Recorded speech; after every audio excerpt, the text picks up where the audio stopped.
Hello and welcome to today's video. Today I'm going to show you a new Swift that I got and tell you a little bit about it, give you my first impressions of it, and then I'll try and wind a ball with it.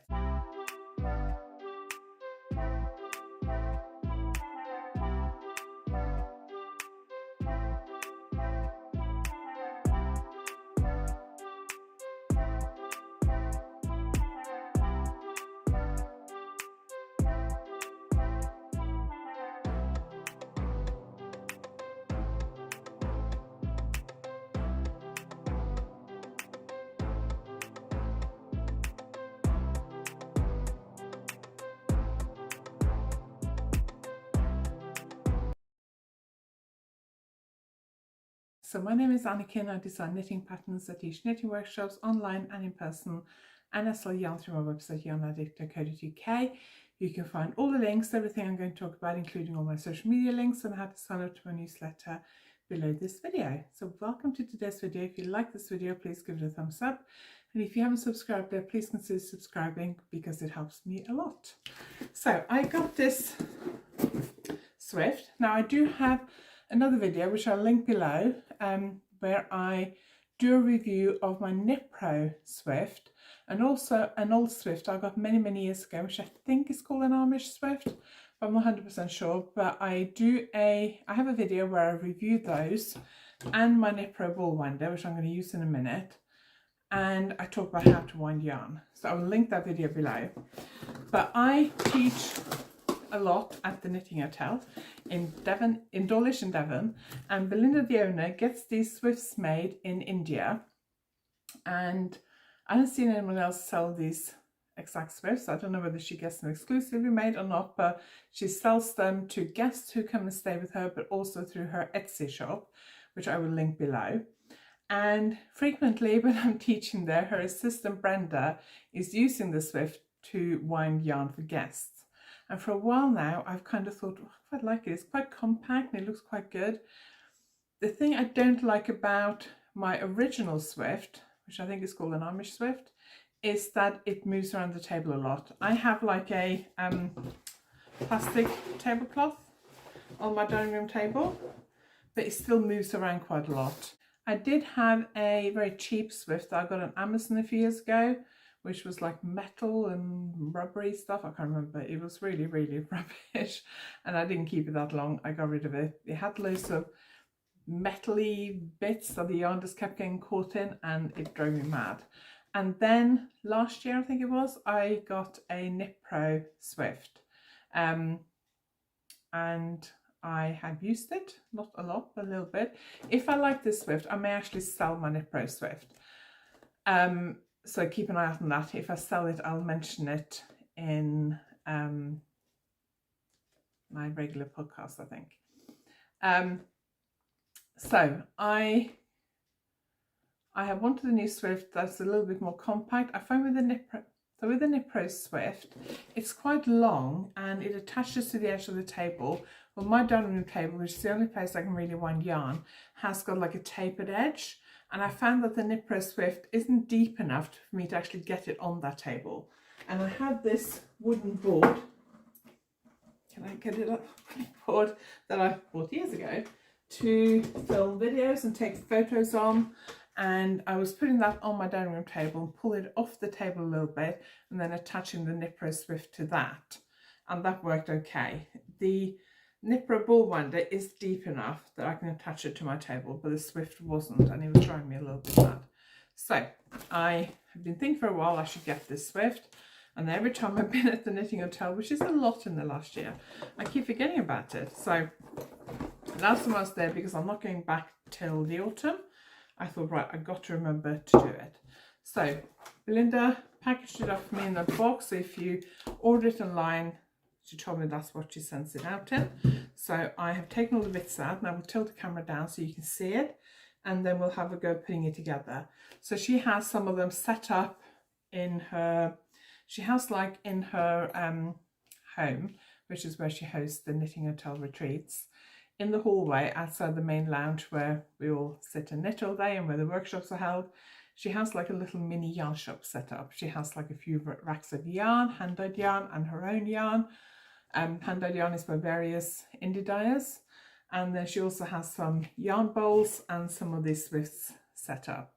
But she asked me, did I want to take it as it was, or did I want her to pack it down for me and put it in a box? And I decided as I was driving home that maybe a box was better so that I didn't damage it accidentally. So I've taken everything out of the box. I will tilt the camera down and then I will show you, see if we can work out how to put it back together again. This is the base. It's quite, I mean, not heavy, but it is quite sturdy and quite heavy, but not super heavy. And it has like these kind of non-slip things on there. Okay, and then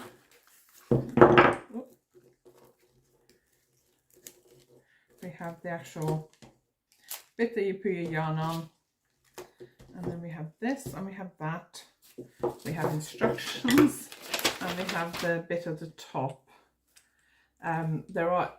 She did give me a spare one of these. I don't know whether that spare one comes with everything, but she gave me a spare one. But I don't know whether that comes with every order, whether she just gave me a spare one because she knows I'm likely to lose it. Okay, so I think we put this one on first. So it does come with a sheet which kind of tells you how to put it together. I'm not great at reading instructions for like flat packs. I tend to just kind of try and work it out, but we screw that one on first, which screws in quite easily. And then we screw this one in here. This looks almost a bit like a spindle type thing, I think. And it's got like a groove in it here, which will become important later. And then this one goes on like that. This slides on, and then hang on, this bit goes on top, and that's the bit you use to fasten the Swift with. Now she did say that there are these thingamajigs at the bottom here to hold the yarn so the yarn doesn't slide down. So I'm just going to pull all of those out. So there are like 4 of these that come out. So I've got some yarn ready to wind. This is a skein of yarn from Truly Hooked, who's a British indie dyer. It is Sparkle Sock, which is 75% superwash merino, 20% nylon, 5% stellina, 425 meters per 100 gram, and the color is called Not Over Yet. And I chose this one because we might be going to see the Barbie movie this weekend. If we don't go this weekend, we might go next weekend. So I thought this would be a good skein of yarn to knit socks under in the Barbie movie. So I thought I would wind that because there isn't anything else I need to wind at the moment. Now, one thing I was worried about was whether this one would be wide enough or big enough in diameter to fit hand-dyed yarn. I think it is right. Let me just take it, make it a little bit bigger. Okay, so I've just spread it out a bit so I can get this on. I need to make it bigger. Now what Belinda did say, which I didn't do. Okay, let's start from the beginning again. So what Belinda did say was that you shouldn't just pull one out, you have to pull the 2 opposite each other out at the same time.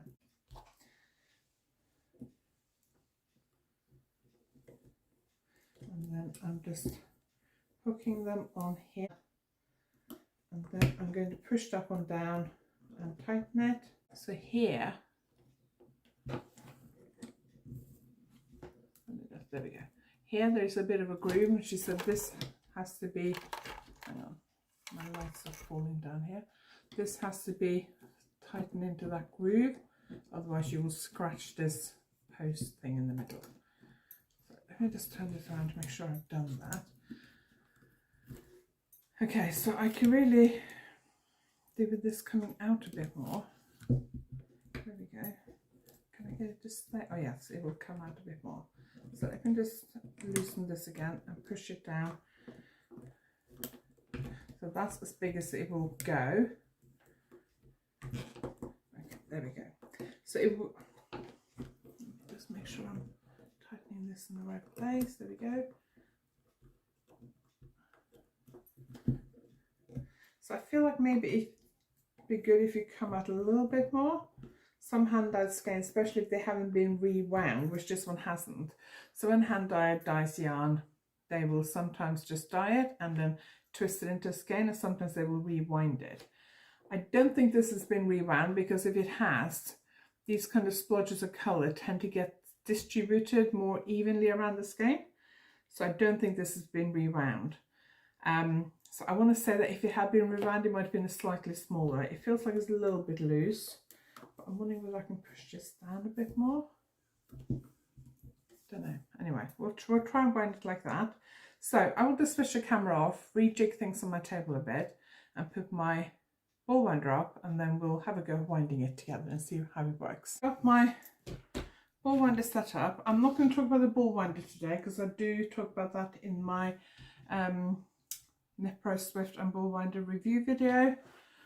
This is mainly about how this Swift is performing. So let's just go and cut all the ties. This one has got ties in 3 places. I would say when you hand dyed yarn, you should tie your yarn in at least 3 places, because otherwise you can easily get into tangle, which I learned from experience when I used to be a hand dyer. Okay, there we go. So let's see where the best way to put this is. So I always just pull the yarn around just to make sure that the yarn is arranged the best way on the Swift. It's very difficult the way I'm filming to actually see everything. So you won't see the whole Swift, but that's the best I can do. So the main thing I'm looking for is, will it move around my table? I quizzed Brenda, Belinda's assistant, about this a lot before I decided to buy it. I stay at the knitting hotel most of the time. If Brenda winds yarn in the lounge during a workshop or something, she usually uses like a little glass table to put the Swift on. No, she uses a footstool, I think, to put the Swift on. Then she puts the ball winder on, attaches it to like a little glass table normally. Sometimes she'll wind it other parts of the house though. But she was using it once, and I did quiz her a lot about it to see whether it would move around and stuff, and so far it's not moved around. I'm not going too fast yet, taking nice and steady, but it seems to be working quite smoothly. I'm quite impressed so far. It's not moved on my table at all. So let's see if we can speed it up a bit, and then I will add some music to this, and then I'll speed this bit up and then come back and tell you afterwards what I think of it.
So I wound the ball, perfectly wound ball. Obviously that's partly due to my ball winder as well. This Swift did not move at all on the table. It was really nice and smooth. I was a little bit worried that when I wind yarn, I like to keep the skein really taut. So I tend to stretch these arms out on my Swift as far as I can, so that the skein is really taut, because then I find if there are any tangles, they're more likely just to come undone. But this one, I felt like I wanted to stretch it just a tiny bit more, which I can do with my Knit Pro Swift. And I was a little bit worried about that, but this worked really well. I had no problems winding this. This was a skein that I would say from the Indie dyer had been dyed and then just twisted and not been rewound, because you can normally tell when they're being rewound, and this one didn't look like it'd been rewound. which I think it depends on different indie dyers. Some rewind them, some don't. I think it depends on how it's been dyed and how messy it looks after it's been dyed.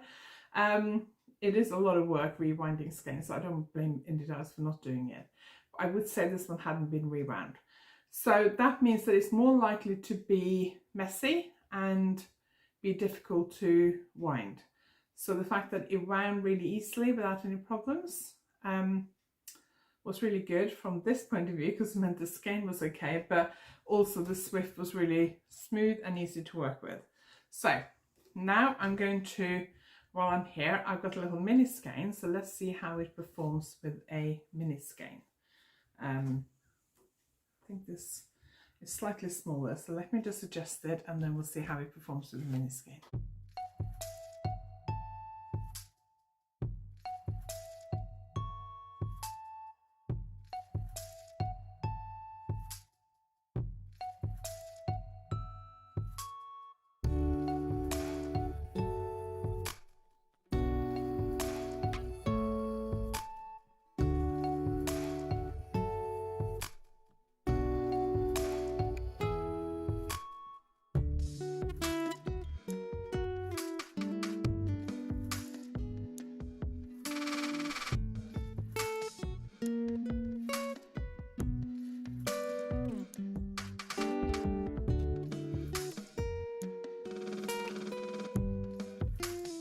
Okay, so I wound one little mini skein, so I've just loosened that enough so that this will slide all the way in, pushed all that all the way in, and then push these bits of the bottom in, and then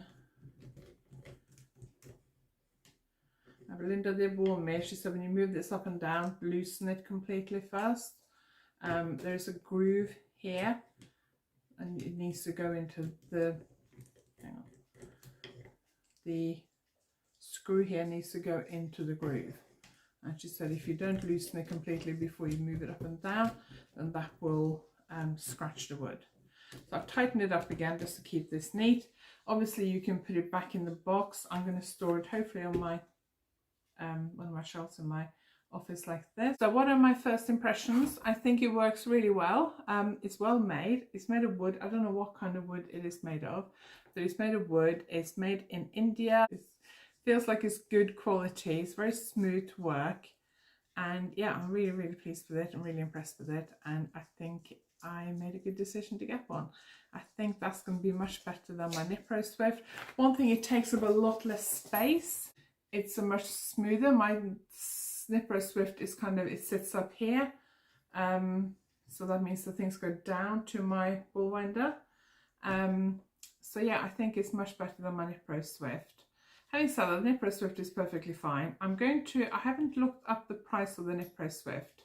I think this one is about around £50, 49, 50, 51 pounds, something like that, I think, if I remember correctly. I'll put the link to Belinda's Etsy shop where you can buy these. I'll also put the link to the Knitting Hotel below this video, so that if it's not in her Etsy shop when you look, you can contact her through her Knitting Hotel website.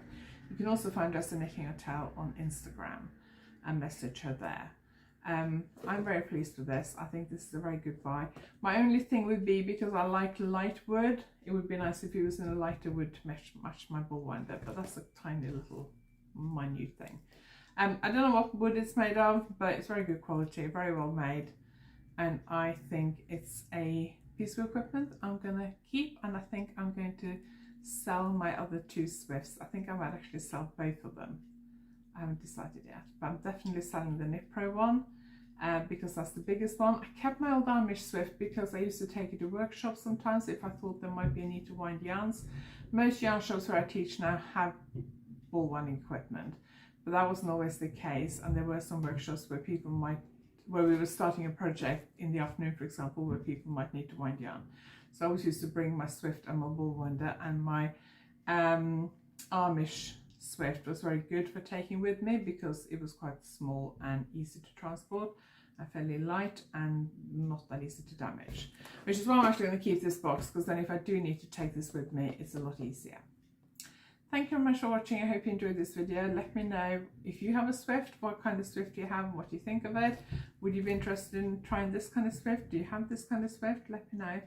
And I will see you next time. Thank you for watching. If you like this video, give it a thumbs up. And if you haven't subscribed yet, please consider subscribing.